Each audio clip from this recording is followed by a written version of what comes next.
and we are looking forward to this fabulous second day with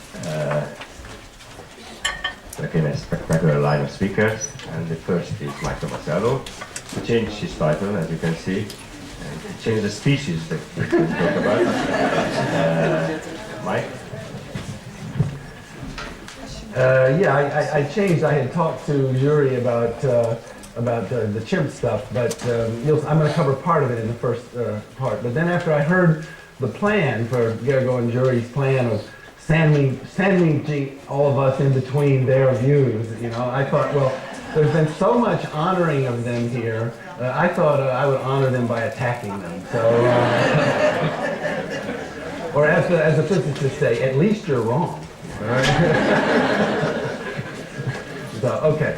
So, but I would like to add my congratulations to the two of them and to the university for this fabulous initiative that will benefit the whole field. So it's great. There's no two more deserving people for sure. Okay, so what I'm going to do is I'm going to give you the talk I announced in the first 15 minutes, and then in the last part I'm going to do the rest of it.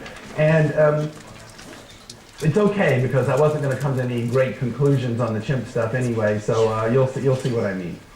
As a lot of you know, I kind of changed my story a little bit a few years ago about exactly what it was that makes humans unique and how we get to this unique cultural and cognitive way of life.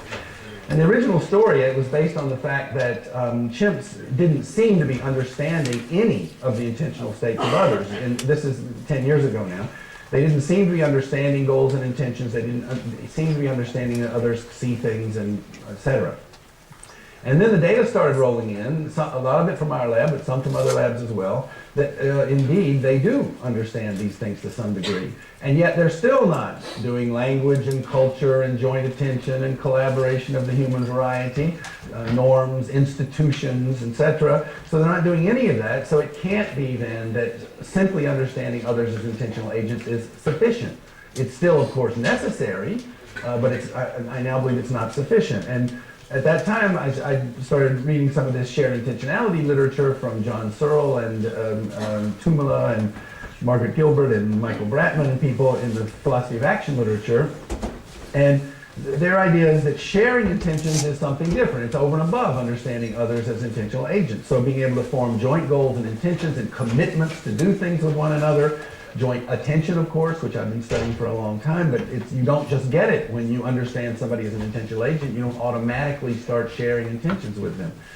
And so the idea was that the understanding others as intentional agents is something that evolved in great apes for social prediction and competition, individualistically interacting and competing with them, and humans evolved to somehow put their heads together, to join intentions in collaboration, cooperative communication, and culture. So, and it takes something extra beyond just understanding others as intentional agents. One of the reasons I can collapse my talk about the chimps into 15 minutes is because we have an audience here who's well-versed in developmental literature, and so what I can show you is the parallel between studies with children and studies with apes on various kinds of things. And I can just refer you to a lot of these studies here, and you're going to already know them. So I'm going to summarize with their knowledge about goals, in a table like this, and then their knowledge about the perception of others. Now again, this is not them having goals, I assume that. This is them understanding that others have goals. So they distinguish when somebody did something it's unwilling versus unable. So this is basically the Call It All study from developmental science. That's done also, whoops, I have the two mixed up here. I have the kids and the chimps mixed up. It's the Bene et al. With the children, the Call It All with the chimps, sorry about that. This is an old study distinguishing purposeful and accidental in a different way. That's Colin Tomasello, that had kids and chimps. Helping others fetch out of reach objects. That's Felix Varniken's work with children, but also with chimps. The famous Meltzoff attempting to pull the dumbbells apart has also been done with enculturated chimps and got the same result. Reproducing intentional, not accidental acts, that's the Carpenter et al. Going whoops, and they don't imitate when you go whoops, they only imitate when you do it on purpose. And that's been done also with enculturated apes, ones that are raised by humans. The Gergay et al. 2002 Rational Imitation, Understanding Some Kind of Intentions was done by Buttleman et al., again with enculturated apes raised by humans. And the Rapopoli and Gopnik goldfish and broccoli is not exact replication, but it's a pretty close one by Buttleman et al., where they know that if you go ooh like this, you don't want it, and if you smile at it, you want it. So it's not an exact replication, but it's close. It's not far. Since I always show videos, I don't want to disappoint my video audience. I'll show you one thing. This is again an obviously enculturated ape. This is the Meltzoff et al. 1995. We only had 3 subjects, so we had a lot of, I can go into the methodology, but we had lots of different tasks, and they all had a baseline with a manipulation control. She's going to attempt to put this cup on this pipe. The control is she takes the cup and she touches it to the pipe and all that, so it's called the stimulus enhancement control, going all the way back to Meltzoff. In the stimulus enhancement control, they never try to put this cup on the pipe. What chimps love to do is take things apart. So what you're worried about is they're going to rip this board apart, and putting things on is not what they do naturally. So here, she's going to try to put this on. It's, regardless of what you think of her acting abilities, she's kind of trying to put it on. And then with a baseline of 0 in the manipulation control, she attempts to do it. So at just as high a level, just as in the Meltzoff, the control conditions are when you really do it and when you manipulation control, and this attempt is as high as when you really do it, and it's significantly different from when you when manipulation control. So now knowing about seeing and knowing, the gaze following around barriers. This is actually the chimp study was done first, but you look behind the barrier. They don't just look in the direction you're looking. They go around and look behind the barrier. Looking to the observer side of a barrier. So this was originally done by Karen et al., where you look like this, and they don't follow your gaze to over there in the direction. They come around and look to your side of the barrier. That's been done in our lab also. Visual gestures only when looking. This is something done by Ulf Laskowski and others about they only give the gesture when you're looking at them. That was done with chimps in our lab also. Going for food when only the dominant can see it. I'm going to mention it in a minute. In the well-known hair et al. Studies, this is not a replication by any means, but it comes to the same conclusion in the kids. Concealing your approach to food to contested food when you've got a competitor there. The chimps again in the other hair et al. Study and Mela study that they conceal their approach when they think their opponent can see them. They go for food only when the dominant didn't see the hiding process. I'm going to mention that one in just a minute. That's the other hair study. And choose a food that the competitor did not see being hidden. It's similar to this, but a different methodology, and we have kids and chimps in all of these. So basically, if you're going to say that chimps don't understand that others have goals and that others see things, you're going to have to deny it to young children also. That's as far as I'm concerned. And I'll show you the one thing. This is, a lot of you have seen this video before, but this is from the hair et al. Where there's a piece of food out here in the open. The dominant individual is over here. The dominant individual will always get that piece of food. We pre-test them to see who's dominant, and the dominant one gets pieces of food out in the open. The subordinate tends to stay back here when there's a piece of food out in the open. But there's also a piece of food over here behind this bucket. All right, and so this guy can choose. It's important. The doors will go down and then it will go up. He has to choose first. We don't want to wait. We don't want him to be able to wait and see where the dominant's going. He has to choose first. She has to choose first, I should say. And so you'll see what she does. The doors go down so she can't see what the other one is doing. And then it comes up, and you'll see, and she has kind of sneakily goes over and grabs this one, and then the dominant comes in and gets and then goes over to check to make sure there's okay. So this has a bunch of different control conditions. It has a control condition with a transparent bucket. So, and in the transparent bucket, when the dominant can see it, she won't go get it. So this has to be opaque, for example. And then in the one where it's about knowledge, there's only one piece of food. So here there are 2 pieces of food. That's in this study, there's only 1 piece of food. And what happens is the piece of food gets placed behind here, say on my side. If you watch the hiding process, then I don't go for it. Even though you can't see it now at this moment, if you watch the hiding and now the doors come up and ready to go, I don't go for it. So it's just like this study here where you can't see it, but you watch the hiding process. So we call that knowing in the limited sense of not the philosopher's sense of justified true belief, but knowing in the sense of you saw it a moment ago. So you have that information, knowledge by acquaintance, if you will. And then in the case where you don't see the hiding process, your door is down, exactly the same thing happens, but your door was down, you didn't see the hiding process, then it cracks up and ready to go. Now I go for it. So if you saw it, so it's seeing the hiding process. So we call that knowing in the limited sense of knowing. And so again, they understand that others see things and that stays in their head for a while and they know those things. So our conclusion, we did a 30 years after Woodruff and Premack, Joseph and I did. Those tables are adaptations from that paper. So if you want the whole full story, you can go to the Trends in Cognitive Science in last year and see does the chimpanzee have a theory of mind 30 years later. Our conclusion is that chimpanzees understand others as goal-directed perceiving agents. And connecting with Alan's talk, I want to say that this is not just they understand sort of random intentional states here or other. This is understanding intentional action, the connection between goal perception and action. So in the study you just saw, in the competition study, they know the guy has the goal of getting the banana. That sets everything going. If instead of a banana it was a rock on top of there, they wouldn't predict that he would go because he doesn't have the goal of getting rocks. And of course, the whole study was about seeing. So not only do they know he'll go for a banana, they know that if he can't see it, even though they themselves can see it, if he can't see it, he won't go for it. So they know that individuals' action is driven by the relation between their goal and their perception. So that's why I have it as the circle, cybernetic causality. It's a circular causality. It's also a belief desire psychology, if you will, that if he believes the banana is here and he desires the banana, then he's going to go for it.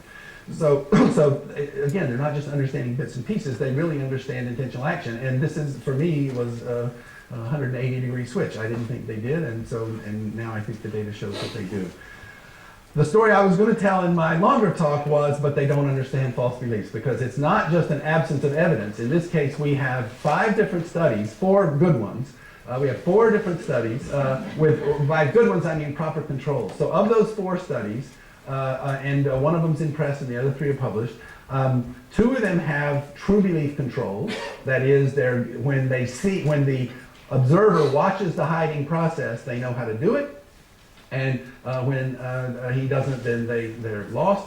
And 2 of them have knowledge-ignorance controls, that they understand when somebody is knowledgeable or ignorant about where the food is hidden, but they don't know when he's been tricked.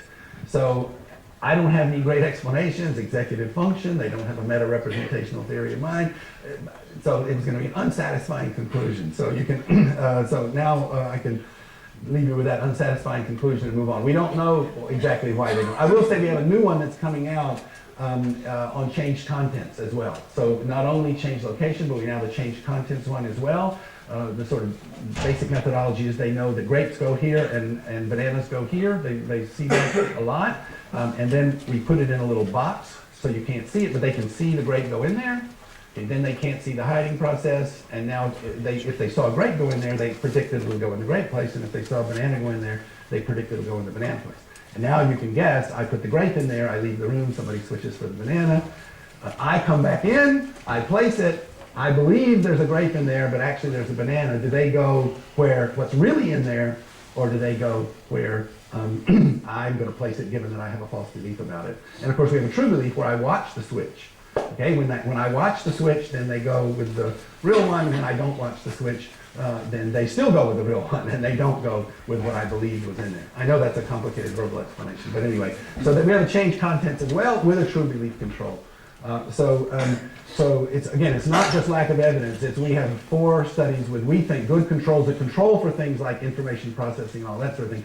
It can't control for tracking multiple mental states in a way that the true belief is always easier in the sense that you go with the real. And so that's why I was going to leave with an unsatisfactory conclusion, because I don't know the answer to exactly why they're not doing it. And I don't know whether it's a general, I can't keep track of multiple information at the same time, like a general executive function, or if it's more specifically about tracking multiple mental states or something, who knows. Or if maybe it's just that meta-representational theories, or meta-representational, that beliefs are something different from knowledge and other things. They have some special qualities. But anyway, that was so there you got the quick version. So now the longer, what I'm going to do for the rest of the time here is what are apes poor at in general, in addition to false beliefs? And this is a theoretical question of whether their failure of false beliefs is connected to the shared intentionality kind of things. But a whole class of things that they're poor at is what I would classify under the general rubric of shared intentionality: collaboration, cooperative communication, and pedagogy. It's not, the size of the type doesn't really reflect the importance. Maybe it does. Okay. No, okay. So now I want to emphasize. I put the word evolution. I want to emphasize. When I heard Gergo yesterday, one of the things that occurred to me is a lot of the difference between us is that I'm really trying at the moment to give an evolutionary explanation, not an ontogenetic one. So what I want to say is evolutionarily, the original thing is collaborative activities, collaborative foraging, getting food. That's obviously relevant for evolution and natural selection. And cooperative communication evolved as a way of helping to coordinate collaborative activities.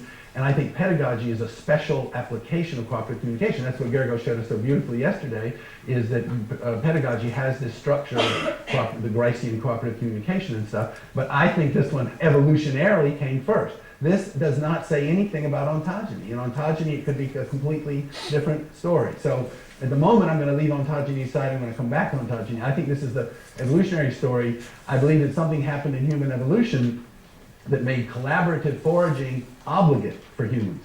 So a new terrestrial monkeys coming in and taking your normal foods that you can go pick up by yourself. And now if you can't collaborate with others, you're not going to be getting any food. And other non-human primates and great apes in particular, they don't have to collaborate at all. The vast majority of their foraging is individual. And so if all of a sudden you've got to collaborate to get food, then that's going to put you in a completely different place. So that's the kind of evolutionary story I'd want to tell. So let me talk a little bit about comparing chimps and humans in collaboration and cooperative communication. And the argument is going to be that indeed, Herb Clark and others talk, and starting with Grice, of course, and Herb Clark and others, and not exactly Dan's story, but communication, human-style communication, is in some sense a collaborative activity at some level, not at all levels. That's the debate with Dan. Okay, so here's a kind of a collaborative activity with 18-month-olds. So, sorry, let me just say here.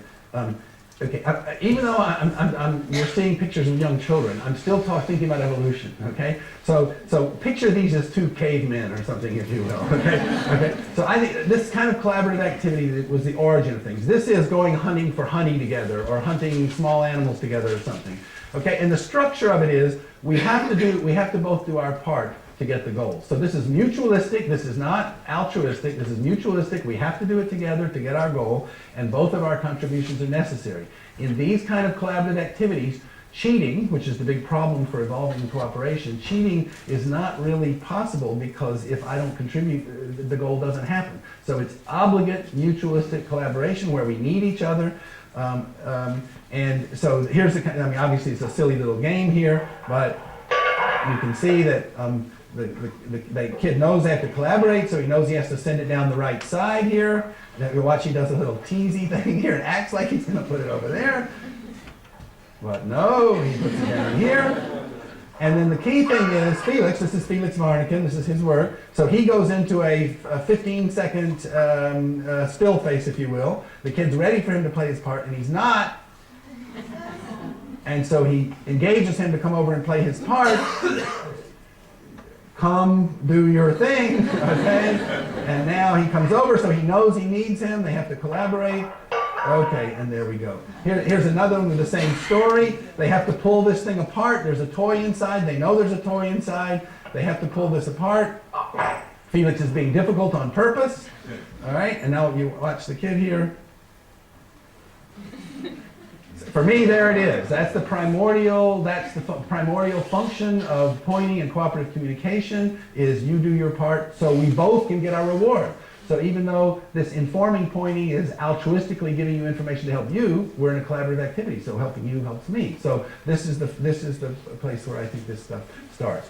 Now, here's a chimp and a human. They're collaborating. We didn't give them this one because when we gave chimps this task, they grabbed one end with their hands and one end with their feet and pulled it apart. So they had a different idea of collaboration on this one. So, okay, so this is one where basically the chimp has to pull up on this door, and then she can reach through and get food.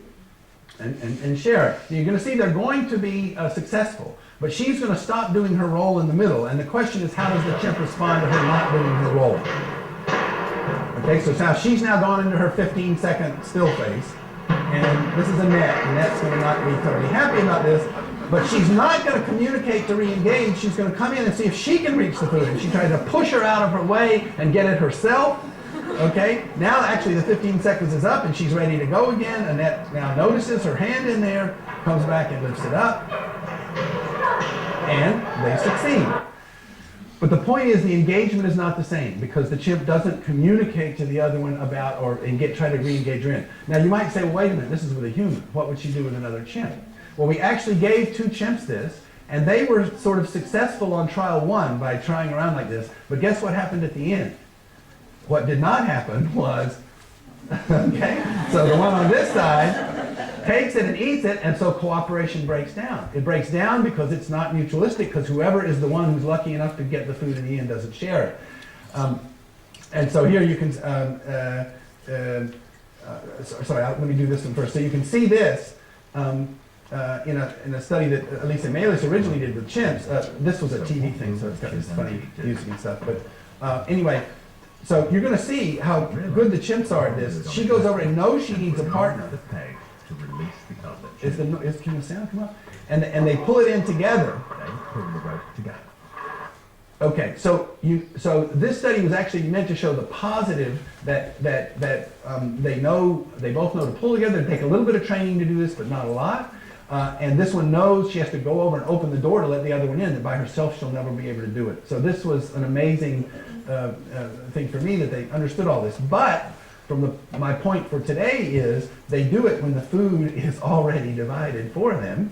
All right, and watch what happens when the same thing happens, the same 2 individuals. And now the trick is going to be the food's placed in the middle, so it's not pre-divided for them. And you're going to see this constraint. So here they come again. Will the 2 chimps still help each other as humans would? She goes and gets the partner. This is the dominant individual, and you'll be able to figure that out soon. And now she comes and dominates the food. You notice she hardly pulled at all. She held on to it, but she already knew what was going to happen. And on trial 2, it breaks down. Okay, so we actually think working backwards that the original constraint is not being able to share the food at the end. And then it works back to once you can co-feed together. This is Brian Hare's approach mainly, and so you can co-feed and counter-feed, and then you're in a position where you can select for these cognitive skills for making this happen in a better way. And sharing the food at the end. Let me just show you. Let me show you children in this task. So here are children in this task. And these are 3-year-olds, and they come in, and sometimes they've had it divided, but on this one, they have it in the middle. One of them's going to comment he doesn't have any over here. Can you all hear this up here? Okay. Anyway, they're going to pull it in, and there are 4 little gummy bears in the middle here. And this one comes over. The reason I chose this video is because this one comes over just like the dominant one, and this one is passive. But he doesn't take all 4. In fact, he's only taking... And then this one says, there's nothing in mine, and comes over here. Starts to take 3 of them. This kid says, no. And he ends up taking his 2, and then he takes his 2, and everybody's happy. And this could never happen in chimps in a million years. And what we see mostly in here is one individual will go in and grab the 2 and leave the other 2 for the other individual. Okay, and if one of them they never protest. If the first one takes 2 and the other takes 2, they never protest. If the guy takes 3, quite often the other one protests, and quite often she gives it up. So even we actually have a paper now, Felix and I, and with Rosa here, that in collaborative activities you see more equal sharing than you do in these windfall situations that are the common situation that you get with in most of the studies of sharing. And one other little version here, what we call commitment. This is, these children have the goal of going up where each of them gets their reward here. And the trick is, she's going to be able to get hers first. Okay? And she's going to get hers first in the middle of the collaborative activity. Okay, so once she has hers, the question is, she hasn't got hers yet. Okay? So now she's got to be committed to the activity that we're going to continue our collaboration until everybody gets their reward. And indeed, it's going to take a little bit here, but you'll see she does. And the little one has to prod her a bunch, and she has to come over and see the problem for herself. She didn't really notice it at first. Okay, and now they go up and she gets hers, and they both have their reward. In this condition, in this study, we have a comparison condition where they come in and the food is already here. So there is no collaborative context. It's just pure helping. I get mine and I ask for your help. They help in both cases, but they help significantly more when it's in the middle of a collaborative activity than when it's pure helping. So that's why we call this commitment. Once you've started the collaborative activity, you really want to help the other guy as part of the thing. There can be a sort of a more cognitive definition of this, that I define the activity as doing it until everybody gets theirs, or a more sort of motivational one that I'm in a collaborative spirit or something. But in any case, I just got the data back from the chimps last week, and if any of you know chimps very well know that once the chimp gets his reward on this side, game over. Because we're doing it together, but once I get my reward, then for me the activity's over. Okay, so human collaborative activity, underlain by these cognitive skills of shared intentionality, meaning being able to form joint goals, coordinate roles. I didn't really talk about coordinating roles, but there's role reversal when kids do these collaborative activities. The first time they're in a novel collaborative activity, then the next time if the adult takes their role, they can go over and play the other role. So there's this agent neutral quality, and in fact I'm going to come back to that with regard to this generic interpretation of things. This agent neutral quality that in this activity anyone can be in any role. So the philosophers use the term agent neutral for that. That's a characteristic of collaborative activities, of many collaborative activities, that anybody can play any role. So, and also cooperative motivations and norms for how one ought to do, and again I'll come back to that. So the evolutionary idea, not the ontogenetic idea, the evolutionary idea is that cooperative communication helps to coordinate these in just the way that you saw the little children doing it. So in my 2008 book, the proposal is that human collaboration, it's not just one of these it is partly a just so story, of course, but it's not just a just so story saying, oh, here's what communication is good for. I thought of what it's good for, therefore that's an evolutionary explanation. That's pretty common in evolutionary psychology in general, and there's an element of that here also. But in addition, I want to argue that human collaboration creates the shared intentionality infrastructure for human cooperative communication. So human cooperative communication rests on joint attention and common ground, and it rests on the motivation to help by informing others of things. So it's not just what it's good for, it's that you can see the imprint of collaboration on this style of human communication. So human collaboration, we have a joint goal, we have joint attention on things, we have joint plans and intentions for getting to that goal, but you have your role and your perspective on the situation, and I have my role and my perspective on the situation. So again, this parallel, and it's not really like this accidental parallel, it's really two ways of seeing the same thing. When we're collaborating, we have the shared goal, on the level of action, we have the shared goal, and we each have our own role, and on the level of perception, we have a shared attention to things relevant to the goal, and you have your perspective, and I have my perspective. So this dual level structure of the shared part and the individual part on both the level of action and the level of perception is the infrastructure within which I think that collaborative communication of the type that I'm now getting ready to talk about actually evolved. Okay, so as Gergo mentioned yesterday, I believe that pointing is the human communication, uniquely human communication. And I just want to ease into this by saying Gergo, which in his context, he was contrasting pointing with language, with conventions, and with iconic gestures. And I agree with him on that point, that pointing is much simpler and requires a lot less. However, coming at it from that direction, let me come at it from the other direction about what it does require. So if I point for you, if I go, what do I mean? What am I pointing at? You have no idea. Pointing, there's no semantics in the signal itself, so there's nothing. All you do is you look over there, and then this is the relevance theory. The brilliance of relevance theory is breaking this down and really showing what happens cognitively. But you have to ask yourself, why does he intend for me to attend to that over there, whatever it might be. And in your searching for this, in the context where I made up this example with nothing, there's no candidates. You don't know what, and so you don't even know what I'm pointing at exactly.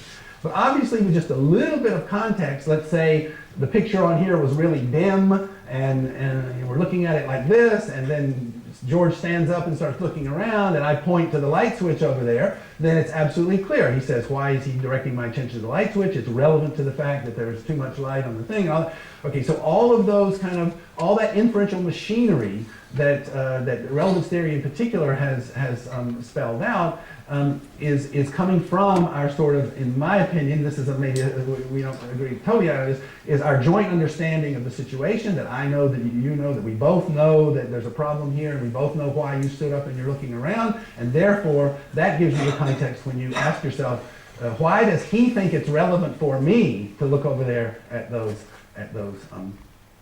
lights? So again, I think that's why I think pointing is the perfect place to start in evolution. Is all this complex pragmatic machinery in human language. One of the reasons that evolutionary explanation for why it's there is that it was originally created for this thing with no semantics, the thing with nothing in the signal itself. So you had to supply it all by this inferential. So it's intentions on my part and inferences on your part, and it's all done without any conventions, without any shared thing. Then the pragmatics really gets ramped up, and now we start having conventions on top of it, and my goodness, we go crazy. So okay, so now with chimps, and again, this is absolutely critical, and Dan and I have talked about this a lot, and this is I think absolutely critical to the whole thing. With chimps, chimps follow gaze direction, and therefore they follow point if you look with it. So if there's food out in the open, but they just don't see it, and you go like this, they will follow. They will see the food, and they will go get it. You say, oh, wait, see, they understand pointing. But all you have to do is change it just slightly. You play a game where you're hiding food in buckets, okay? And they know you're hiding food in buckets. Now you put food in the bucket, and now you go like this, and they look over at the bucket, and they see the bucket, and they go, boring, bucket, where's the food? Okay? For us, the relevance inference is so straightforward. Okay, I know you're looking for food. I have the motivation to help you. I'm directing your attention over there.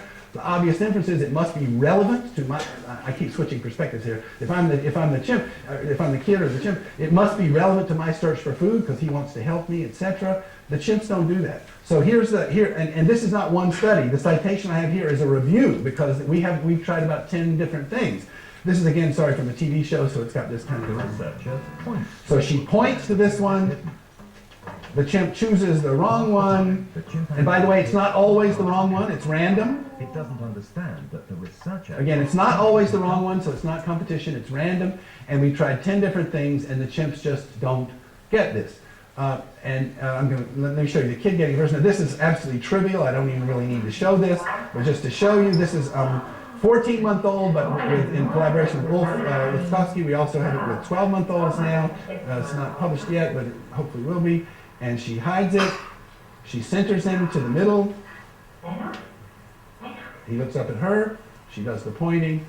And of course, he finds it straight away. So this is pre-linguistic. Again, 14 and 12-month-olds, they may have a little stuff, but basically they're not producing much of anything. So I think here's what I think human children, how they understand it, is that the human children understand in the collaborative activity that I'm the searcher and the adult is the helper, because we actually have warm-up before the thing starts, where we open up and show them where it is, and then we push it over. So they've already got the idea from the warm-up that that my role in the activity as the child is to find it, your role as the adult is to help me find it.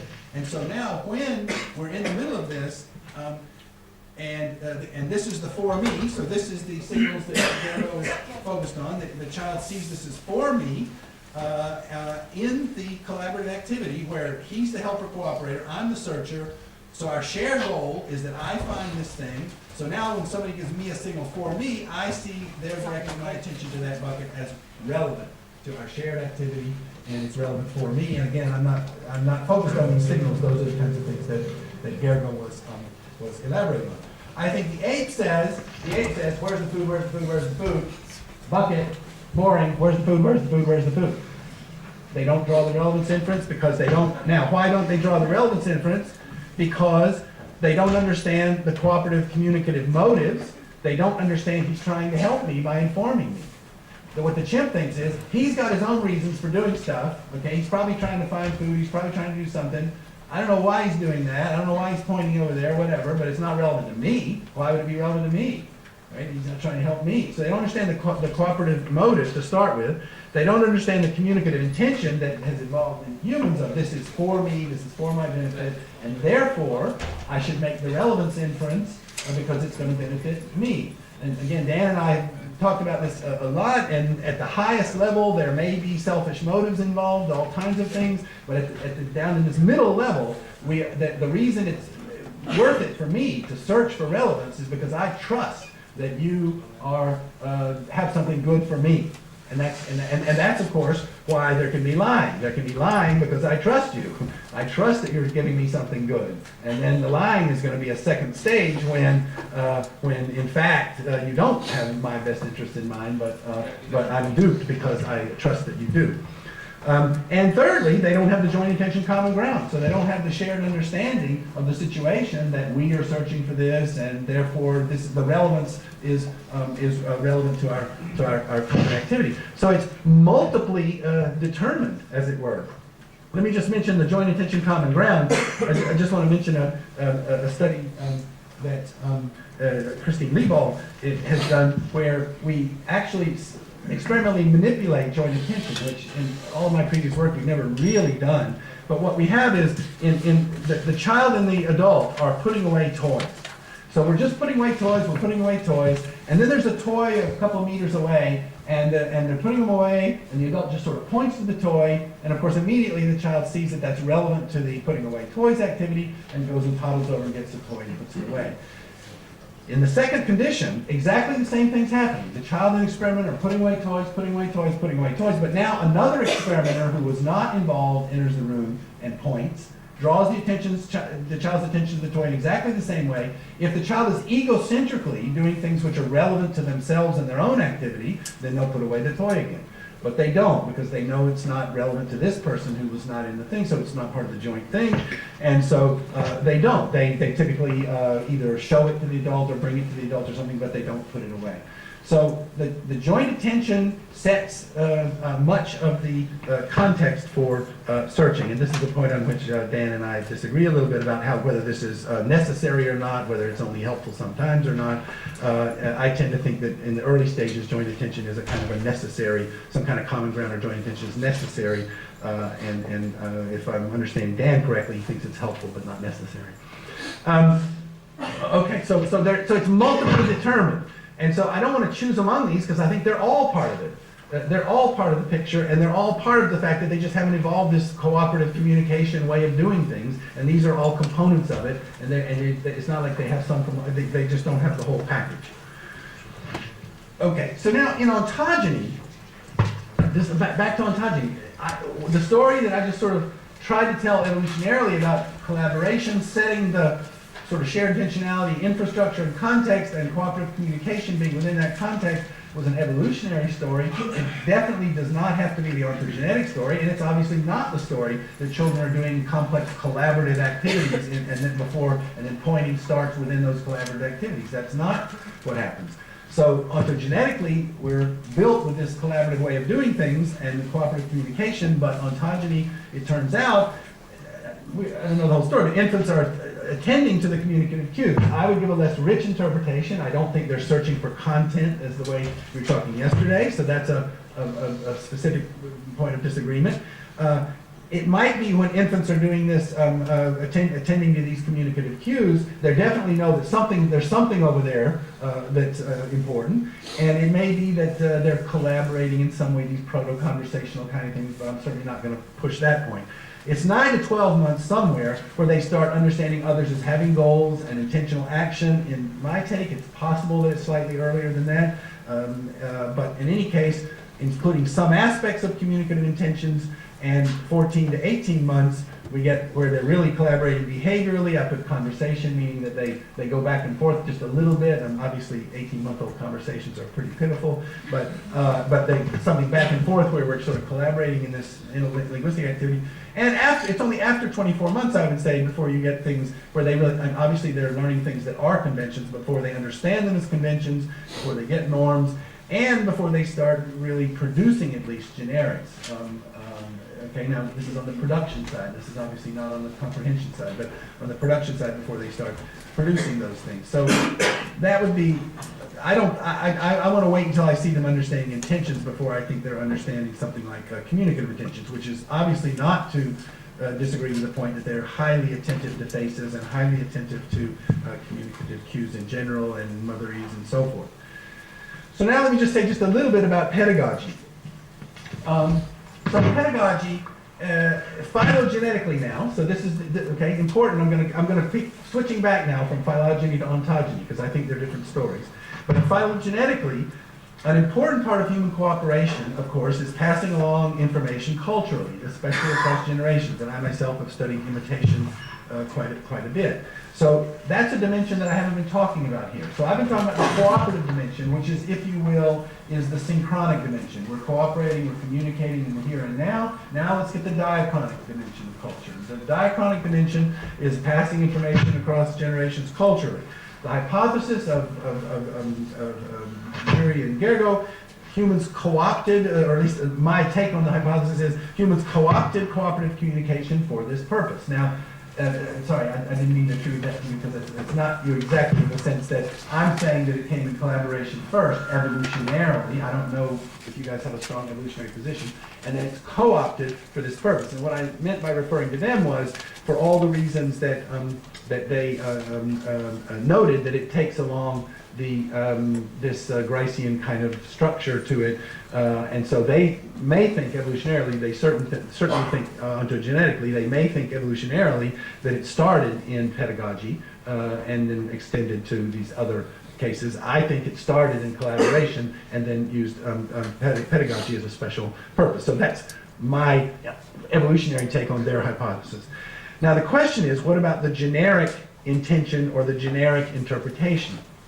And again, we're really lucky because we have Susan here too. Her title, I'm not sure she's going to talk about generics, but in any case, we have Susan here who's an expert on this, and these guys are, one of their real contributions to the pedagogy hypothesis, to my way of thinking, is really their highlighting of the issue that that other species can't even pass along this general information, and that humans are doing this in a special way. Now this is going to sound very kind of mushy and hand-wavy, I realize that, but I think at least part of it, again, I'm trying to assimilate it to this shared intentionality interpretation, is that individuals communicate about episodic information. Oh, you're looking for your bottle, oh, there's your bottle, okay? So we're just doing our things here, I'm mom, you're a kid, we're doing this, we're doing this. But then there are times when mom says, one shouldn't do that, okay? Now who is mom now? Well, yeah, it's mom. But it's also us. It's part of the culture. We don't do this, okay? We don't do it like this. So now, yes, I'm still mom, but I'm also a member or representative of the culture, and we as a group, what's the right word? We're enforcing norms. We're enforcing the norms. And when I say one doesn't do that, we don't do that, that I am in a sense also being a member or representative of the group, making normative pronouncements about what we do, how we do things, and then I have in parentheses, how they work. So this is the hand-wavy part. It kind of slips over from what we do in this kind of moral sense to maybe artifacts are in the middle. Here's how we use this thing. This is the normative, normal way we do it. And then I don't know how you get there, but then at some point you start saying birds fly, and you do this other generic language that doesn't have this kind of same quality to it. That's the hand-wavy part. Okay, so that's in phylogeny, that this generic interpretation sort of, it's coming from the same place. I mean, Alan talked about the shift from the understanding intentional action and now this moral thing. The moral thing is group thing. It's what we do, So you need, I'm going to come back to this in a minute. But okay, just leave it at that for a minute. Let me talk about ontogeny, and then I'm going to come back again to this other part. Okay, so what is the difference? And this is a sort of critique that I brought up when I talked about the pedagogy theory at an SRCD symposium. What is the difference so now we're on ontogeny. What's the difference for a child if I open the box in front of the child with the intention to inform her what's inside? So maybe the child's looking for her toy, and I open the box and I say, look, and she takes out her toy. I would say that's episodic, okay? She's looking for her toy, I show her the toy inside, that's communication, that's episodic. But what if I intend to show her, it's a box that it's not obvious how it opens, and I go, look, and I'm showing her how these kinds of boxes open. As far as I can tell, there are no different behavioral cues. So if you're thinking about pedagogy as a kind of a dedicated system or whatever, the classic dedicated system has its own dedicated inputs. This doesn't really have them. It's borrowing from, is my interpretation, but it's using the same ones as intentional communication in general, even of the episodic variety. So I don't think there are any behavioral markers. I hope you can prove me wrong on that. I don't think there are any behavioral markers. It's always look. It's in both cases, it's look. And if there's any difference, it's going to be really subtle. Okay, so if the behavioral cues are the same, then how can a kid know that in one case it's this episodic where my toy is, and in the other case this is how these kinds of boxes open? And context or shared situation is clearly going to play an important role here, and that's why my argument is always that it involves more cognition and understanding and joint understanding. So if the child's looking for their toy, and I say, look, and there's the toy, well, that's, we know what the information was. It was about where your toy was. We both knew you were searching for the toy. Here it is. If you're struggling to open the box, and I take it away from you and go, look, then you were struggling. We both know you were having trouble. We both know I'm an adult expert, and therefore, I'm showing you how it works. I'm showing you how the thing works. So I don't know what the answer is, but somehow there has to be a way of the child understanding when you're communicating about episodically and when you're communicating in this more generic way. And indeed, we were talking yesterday, if the child always jumped to a generic interpretation whenever they see communicative cues, they're going to be in trouble. They're going to think, the ball is always found behind the sofa. Balls always reside behind sofas. No, on this moment, this ball is behind the sofa, but that's not a general thing. And the second answer is something about the adult, what I said a moment ago, the adult as individual versus the adult as a conveyor of culture. And let me now tell you about a study. So this is the first study, and the next one is going to be the follow-up. The next one is the key one. I have my suspicions that who the reviewer was, but I'll keep those to myself. But the reviewer was critical but kind. Let's put it that way. So. Yeah. So that means it was Gergo and not George. I'm kidding.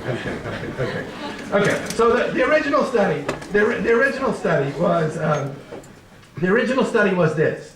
The original study was this guy plays with this thing and says, "This is daxing. This is daxing. This is how we dax." And if you're worried about the language, we have another version of it where on this table you do this with these toys, and on this table you do this. So there has to be a marker for the context. This is language, but it can be location. On this table, this is the kind of thing we do. On this table, this is the kind of thing we do. But this is going to be language. The reason I say that is because some people object, oh, she just thinks she's not doing what the language says. But it doesn't have to be that. It has anything to set the context.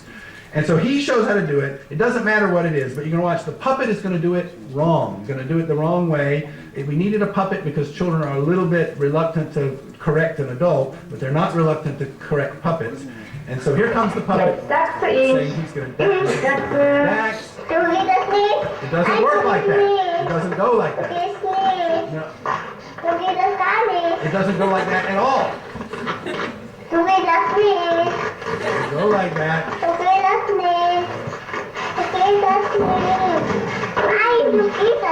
No.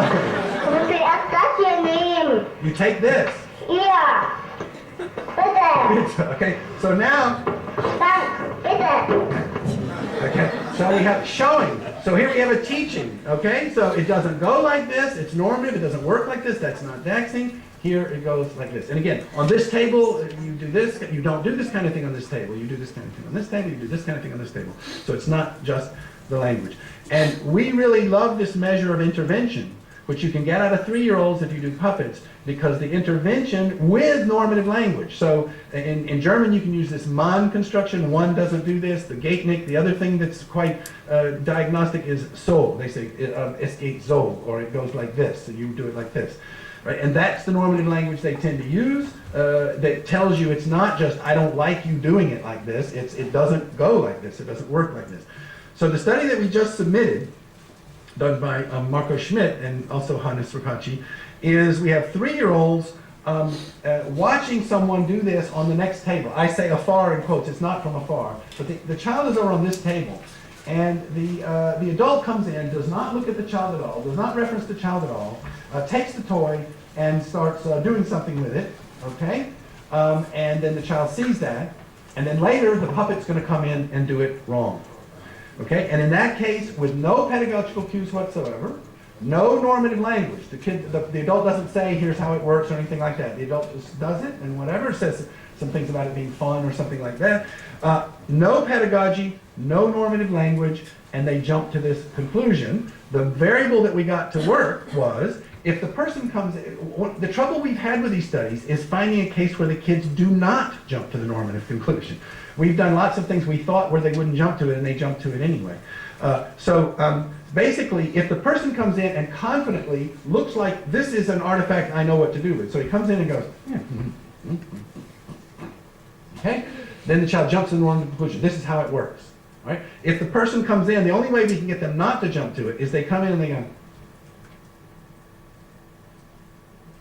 and they do the same thing, but they do it as if they are just discovering at the moment. They have no idea how it does. Then they don't correct the puppet when the puppet does it a different way. So I mean, again, think about it like, let's say you're not Hungarian, you're here in Hungary, you see some artifact you don't recognize and somebody's very confidently using it, you think, oh, that's the way it works, that's the way one does it. And if you see them kind of, then you don't think this is a cultural thing. So it's kind of weak, it's our first stab at it, but this is the one kind of cue that we think has this thing I said, this kind of hand-wavy thing about as a member of a culture, that I'm confident, I recognize it, so I'm behaving like we all do, because we all know how this works. Again, it's a little bit hand-wavy, but still, this is one cue that we say that this is something that's widely done in the culture, versus this is something this individual just decided to do when they didn't know what they were doing. So one last thing about the evolution of this kind of social normativity. This is just a little. It's not really a book. It was a couple of lectures, and they put a hardcover around it and called it a book. But anyway, so this is out now about why we cooperate, and the sort of social normativity, which again is related to this generic stuff for me, is first of all, you have to have individual rationality of the type that Alan talked about, that what's sometimes called rational pressure, that if I want milk and I know there's milk at the store, then I ought to go to the store. So this kind of individual normativity or rational pressure. Then cultural activities with mutually understood roles of how one of us performs this role. So my sort of hypothesis is that, let's say we in the culture, we always go hunting honey together collaboratively, and we do it enough that we all know that to get honey, one guy has to stand on the ground, the other one stands on his shoulders, he gets the honey down, he hands it to the other guy, puts it in a vessel or something, and then we share it. And it's cultural knowledge that this is how it's done. We all sort of know this, it's mutual knowledge of some kind, whatever. Then when you come along and you don't play your role in the way that we all know is the way that it needs to be played for success, then we evaluate you relative to that standard, which is a generalized role. This is where the agent neutral roles come in. Anybody in this role needs to do this for us to be successful. And if you don't do it like that and we are unsuccessful, then we wag our finger at you. So the standard we're evaluating you against is a mutually understood way that this role is played, which comes about in cultural activities and practices that are repeated over time. So again, there's a lot of hand waving in the story, but this is where I think the agent neutral slots in collaborative activities is the ultimate home of the generality, and somehow it gets transferred into some of these other domains. And I have no story for how it gets transferred over to the domain of pedagogy. It's for the moment a blank thing, but I guess that's what makes science fun, is it takes us a while to figure these things out. Okay, so my conclusion is simply that in an evolutionary story, humans are adapted for collaboration with shared goals and coordinated roles, shared attention and perspective on situations, cooperative motivations and norms. Collaboration leads to cooperative communication, motivation to inform, to share attitudes, and to teach in this general thing. You notice the child teaching the other people how to do it when they're not doing it the right way. Communicative intentions and relevance inferences are going to be a part of this way of coordinating things, and ultimately we get to things like conventions and institutions, which are the ultimate expression of this human collaborative way of life. Thank you.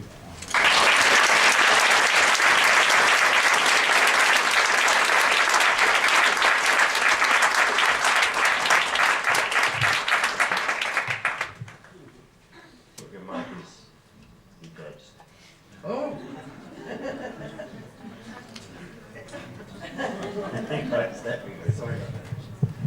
Okay, so I think, any question before I jump in?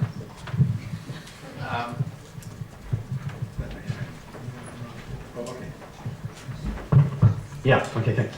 Sorry about that. This is a really minor quibble, but partly I'm asking it because I saw Dan Sperber nodding his head furiously in agreement when you said it, and partly I think it might relate to a conversation that we were having yesterday about pedagogy. You said that points don't have semantic content, but I don't know why you would say that. A very natural, Because they don't. Well, a very natural way to think about a point is that it has exactly the same, well, very similar to content to something like a sentence of, look at that. Now, that sentence could be used to express lots of different things, and on its own, it doesn't tell you what it should look at, and you'll need pragmatic inferences to refer to work out what exactly the proposition being expressed by use of that sentence is. But that seems analogous to points as well. A point says, look at that, and then you figure out what it is. Yeah, you're just putting the cart before the horse. You're putting the conventional gloss of it before the natural. Well, points might not be conventional, so a point might be different from a sentence in that it's particularly well suited to the task it performs. But I mean, if you don't put semantic content in with points, then you have to put it in somewhere else, and I don't know why. And that's No, you don't. That's the whole point, is that semantic content is going to be the conventionalization of this process of intention and inference. And the word "that" conventionalizes some of the things that are accomplished with the pointing gesture. But I don't know why semantics would only have to be conventional, though. Oh, there's the point of disagreement. I think semantics is conventional by definition. Okay. That's the way I would think about it. I know that. Okay, that's a different point, I guess. Okay, I don't mean. I understand that the word semantics is used like semantic versus episodic, and it's also used semantic and content in propositional content with this propositionless thinking and all that sort of thing. I'm sorry. Maybe I have a more narrow term. So I mean semantics in terms of conventions. Yeah. Your conclusion is that humans are adapted for collaboration. So collaboration is something that, in a sense, is innate and distinguishes humans from chimpanzees. But I'm thinking of results from a completely different field of research, like, for instance, ultimatum games tasks, where they found a very compelling dissociation between the rational decision and the emotional process underlying the decision, in the condition where, for instance, you play with a partner and you tend to maximize your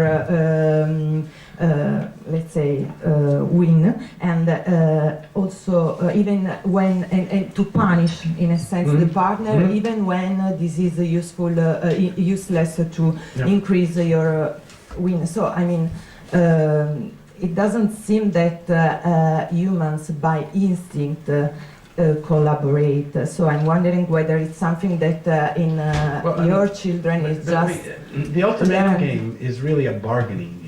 It's not really about collaboration for our mutual benefit. It's a bargaining game, and each of us is trying to maximize our our take. And so I don't think it's quite the right context. No, there are conditions in the ultimatum games where you can. But look at a coordination game, a stag hunt game or a pure coordination game. Those are the ones I'm talking about. So the stag hunt game where we both need to collaborate in order for any of us to get anything. That's the kind of game that I'm looking at, and we have to coordinate. Yeah, but there are interesting findings in literature where they show that you tend to punish, let's say, your partner, even though helping him can be useful to increase your own. I'm punishing the partner because he's being unfair. No, not always. It's not always a matter of fairness. So there's this nice dissociation in literature that I think someone has explained exactly in the opposite manner of innate maybe tendency. you can give me that reference afterwards, Okay. because I think of it as they're punishing you for being unfair, and therefore I'm doing this collaborative thing of I'm going to punish this unfair person that doesn't benefit me in the situation at all, right? In the ultimatum game, when I refuse because you're being unfair and nobody gets anything, I'm definitely not benefiting from the punishment. And presumably I'm benefiting the culture at large for punishing someone who is likely to go out and cheat again. And I'm going to say, you can't get away with this, you can't cheat, and I'm paying a cost. It just cost me a bunch of money to punish you, and that's for the benefit of the group, not just for me. So I would actually say the punishment itself is a collaborative act of norm enforcement. Okay. Okay. Question about, my question is about your interpretation or your analysis of human communication as being the only communication that's cooperative. So other animals don't have cooperative communication. My understanding is that from a sort of game theoretic point of view, all communication must be cooperative. From a game theoretic point of view, it's all competitive. No, because in order for communication to evolve, in the following it has to benefit both. That's right. Both So the producer and individual that receiver. the individual that Yes. makes the communicative act increases his fitness relative to Yes. not having made the communicative act. Okay. And the only reason that the receiver of the communication does anything, Because it benefits them. in that's some way. right. So That's correct. so on the sort of Zahavian analysis of predator alarm Okay. calls, I'm Okay. informing the predator that Good. I've seen him, Okay, good. and he's not attacking me because Good. it. Okay. No, dominance. it's The classic are dominance displays. I come up and go like this, and that's in my interest because I show dominance. And if you think you're going to get beat up, it's in your interest to retract. So this dominance display and retraction is benefits both of us. And it's probably a difference in the use of the word cooperation. You notice I use the word collaboration. So collaboration is co-labor, working together, okay? And so cooperation in biology is used by slime molds and algae, and it just means, in terms of these cost-benefit things. So in that meaning of cooperation, all of it is cooperative in the sense that we find an equilibrium where each of us ends up benefiting, and those communicative interactions that don't have that don't survive. They don't find an evolutionarily stable, that's an evolutionarily stable strategy when you get these things that fit. So in that sense, I agree with you, they're cooperative. But I'm really geared toward these collaborative activities where we do something together to get a joint goal. So again, my analysis of human communication would be, it is our joint goal that you understand me and that you get my meaning, and we work together. Herb Clark talks a lot about even an act of reference, that if you look in real discourse, people will say things like, I'll be saying to you, you know that guy? And you kind of look at me and I said, you know, the one at the restaurant, and you, who's talking so much? Oh yeah. Right? So we kind of work together to get my reference. And so it's that kind of a collaborative, the human communication is this, you're nodding your head yes, so I know I can go on, you go, and so I have to correct. So the actual conversation itself has a collaborative structure to it. So that's really what I'm talking about, and not the cooperation in the broad biological sense, which you're right, characterizes all stable signals. I was wondering about how much collaboration is learned as opposed to So I was wondering about how much collaboration was learned as opposed to just being born with. And especially when watching your video about it was perhaps the first video that you showed about children collaborating, there was this funny moment that you also highlighted when the child was playfully pretending that he wasn't going to collaborate. Yeah. And I'm wondering how important those acts are actually during development to learn that I should collaborate. and how much the feedback of the parent at those moments matters, and maybe other factors as well. I mean, those are hard questions.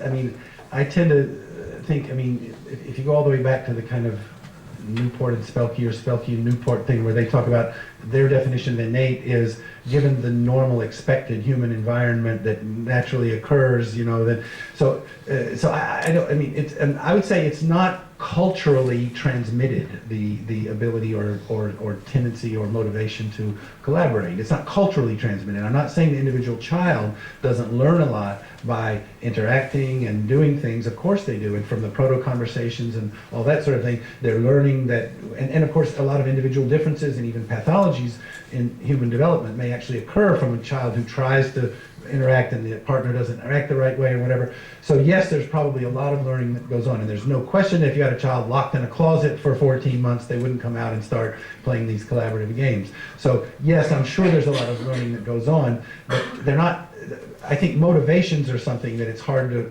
argue about learning. Your tendency or motivation to do something tends to be something that you just sort of, I'm talking about very young children now. You can acquire you can acquire motivations later, but very early I'm talking about. So that kind of stuff, but I'm sure you acquire a lot, and in fact, collaboration is something that these really young kids are not very good at, because it takes a lot of keeping a lot of things in mind and motor skills and all that sort of thing. So yes, there's a lot of learning, I'm sure, but I think the basics are just part of the way that they interact with the world. Yeah. It works, yes. So about you said I will accept that very young children, 9 to 12 months, understand communicative intentions when I have evidence that they understand intentions. Some aspects. Okay. Including some aspects of. Sorry. Yes. Okay. So they're not gonna get deception. They're not gonna get sneaky intentions. Yeah, okay. They're not gonna get. Okay. The point is this. You can, first, understanding is a strong thing, so maybe none of us understands intention yet. I mean, philosophers are working on it. So the first thing is, do we recognize and detect them and respond appropriately to them? So there's one argument why you can have very young children who in fact are better at detecting communicative intentions rather than other kinds of intentions and responding appropriately to them, which is simply that in general, I make no special effort to have my intentions recognized by others. As agents, we don't make publicity for intentions, except precisely for the communicative intentions, which are, by their very nature, things that we make particularly salient.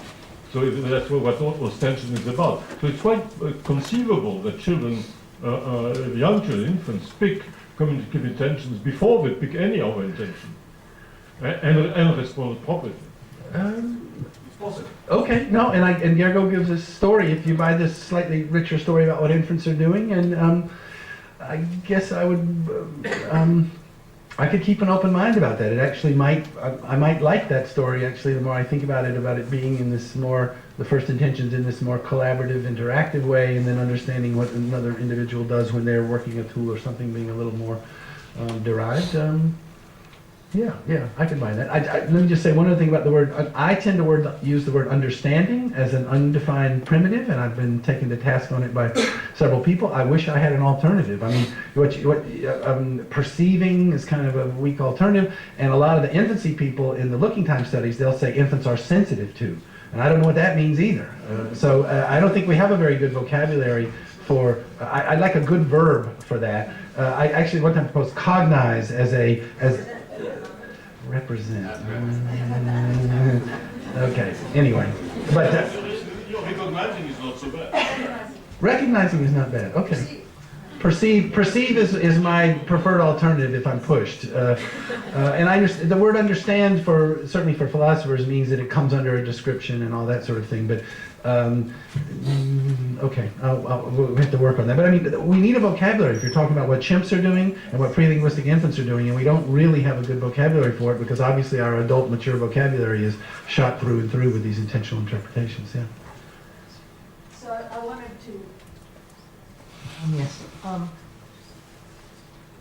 You presupposed in your talk that the the source of the generic notion is sort of the same kind of normativity that you see in sort of moral sense, conventional sense, etc. And I believe that is one source, but there's another, right? Which is that there's a human adaptation to understand kinds and natural kinds, and a lot of generic language is reflecting that. And I guess my question is, do you see that as something independent from? Because there's very good evidence that children distinguish kinds from other kinds of representation And what by 9 to 12 months. But just out of curiosity, what do we know about chimps? I mean, and other primates. So I know we have the studies where that are kind of like the shoe and carry stuff, where they expect if they see a duck disappear and I don't think we. Well, actually, that study has two interpretations. That they know that properties don't change right under. So you don't need to give it a sortal interpretation at all. You don't need to give a sortal interpretation. I know that Lori and I think John Flombaum, or one of her students, have a study where they think there's something stronger, but I don't know. So no, I agree. I don't know. I don't think we know about. So the question isn't. Yeah. The question wasn't about chimps. No, I understand. No, I understand. But I guess I'm trying to say. I'm trying to assume that chimps don't have this generic way of viewing the world. But if they still can track kinds of things, then it's not sufficient. It may absolutely be a necessary. So let's put it this way. For sure, thinking categorically and thinking in terms of sortals would be a necessary component, and I haven't really looked at it, or I haven't compared it in chimps, so I haven't emphasized it, but I would certainly... That's what a lot of generic language... When you use in generic language and you're saying birds fly, you're not saying in our culture birds fly. No, I understand that. That's why I said there's a hand-wavy transition for me that I don't know how it works. Ontogenetically, it could be that you learn talking in this more in this kind of way normatively, and this gives you the vocabulary if you're talking about the other, but it's probably not empirically the case. That no, I think there's evidence from Fei Shu's language work that it's the other way around. So they talk about these categorical things. Okay, so sorry, I don't have that's a very good point, and I don't have an answer for that. So let me just try to answer one of your points only. So you had this example of opening this box, and so how does child know whether it's about this particular now? It's an episodic interpretation of this communicative action, or it is she's teaching me something. Right? And you thought that these are symmetrical options. So you would have to have some kind of cues from before, from the context, from the joint setup, right, for interpretation. But we claim here that there is no symmetry here. So, the studies that George is going to talk about suggest that if you leave out all the context, right, so the complete ambiguity, what it is about, then the default interpretation that infants and children tend to give this kind of communicative act, that this is about generic, not generic necessarily, but something generalizable, and this is how I should attend. I completely agree with you that communication is not just for that. So we use, and children use it for collaboration. They understand episodic communication, that this is what they have to learn. The same way as in language, right? So the default interpretation, and there is no good definition of generic, right? So this is the default interpretation of certain sentences. This is what they have to learn. Is how to apply proper quantifiers and so on, how to restrict the interpretation. Is that true? Yeah. Ask them. I would have thought that kids start at 1 year old, even though they don't supply all the determiners and quantifiers, that they give it an episodic interpretation. Well, it's complicated, but and there are different ways of looking at this, but if you look at how generics are expressed linguistically across the world's languages, they tend to be the unmarked form. So, and if you try to do a learning story of how children could possibly acquire generic expressions, It's much more straightforward if you start with the assumption that children assume generics as a default, and then all they have to do is figure out the cues that something's specific. So it's there are many different kinds of specific cues that tell you something's not generic. When those cues are absent, It's really, okay, this is a really interesting problem because, I mean, if you take the kind of,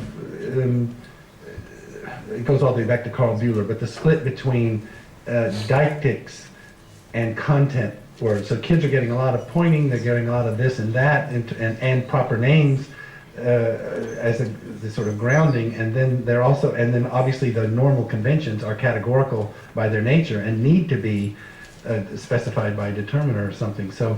Well, I mean, there's no doubt that children's first utterances are specific. They don't even, as you pointed out, they don't even start producing generics till about 2.5. But conceptually, what you need to acquire this form seems to be that you have a distinction between kind and well, I mean, the way human languages work is we could theoretically have evolved proper names for every individual object in the world, but we didn't. We got these category names and these qualifiers, and so the category names are what they're getting right from the beginning. So, okay, so obviously that sort of categorical dimension is clearly critical, and it's just I've been focused more on the social part. So that's a good point. I just want to make a quick footnote to what Susan's saying. Sarah Jane Leslie, who's a philosopher, has looked at the accounts that philosophers, logicians have tried to develop about simple generic sentences like birds lay eggs, and they've always tried to capture what these things mean using quantification, all birds, some birds, most birds, so forth. And there's lots and lots of these accounts, and none of them work, and they get more and more complex, and till some of them are quite mind-bogglingly complex. And yet, it's a striking feature that although the apparent quantificational structure of generics must be so complex that logicians haven't managed to capture it yet, nevertheless, generic sentences don't express any overt quantifier. There's no word gen, which is used as a quantifier. It's been invented for this. They're just bare sentences. So her proposal, we don't want to take long, but her proposal is that generics are actually a default, unmarked default form of cognition, capturing our earliest kinds of generalizations. There's also experimental evidence that adults, however, when you ask them about these things, when they're giving you their opinion about what generics mean, they just about always slip wrongly into saying something like, well, all birds lay eggs. And then you point out, well, it's only young fertile females that lay eggs, it's not even most birds that lay eggs. You say, oh yeah. And then you say, well, do birds lay eggs? Yeah. All birds lay eggs, and it goes round and round like that. Okay. Thank you very much. We have a I'm sorry, I just have to make a quick announcement. Someone's lost a car key, so when you get up, could you please look kind of underneath your seat? It's actually like a black box with an L on it. It doesn't look like a key. So could you just stand up? Okay. So we have a break. I think one of the cafes is open, right? On the ground floor, and come back by 11:15.